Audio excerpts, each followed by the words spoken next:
જજામ તાલુકા પંચાયત ચૂંટણીમાં કોંગ્રેસનો દમદાર પ્રારંભ, ઉમેદવારનું ભરાયું ફોર્મ। સાંતલપુર તાલુકાની જજામ તાલુકા પંચાયતની ચૂંટણીને લઈ રાજકીય માહોલ ગરમાયો છે।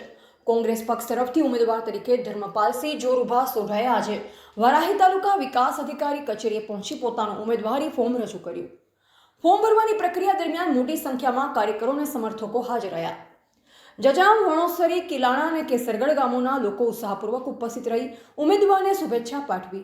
આ પ્રસંગે કોંગ્રેસ કાર્યક્રમોમાં ખાસો એવો ઉત્સાહ જોવા મળ્યો। ઉમેદવાર ધર્મપાલસિંહ સોઢાએ સમર્થકોનો આભાર વ્યક્ત કરતા જણાવ્યું કે લોકોનો વિશ્વાસ જ તેમની સાચી તાકાત છે। તેમણે વિશ્વાસ વ્યક્ત કર્યો કે આવનાર 26 એપ્રિલના મતદાન દિવસે પણ મતદાતાઓ તેમનું સમર્થન જાળવી રાખશે। જજામ તાલુકા પંચાયતની આ બેઠક પર હવે ચૂંટણી જંગ રસપ્રદ બનવાની સંભાવના વધી રહી છે, જ્યાં વિવિધ પક્ષોના ઉમેદવારો વચ્ચે ટક્કર જામશે। ધ ગુજરાત લાઈવ ન્યૂઝ સાથે ગોવાભાઈ આહિર, પાટણ।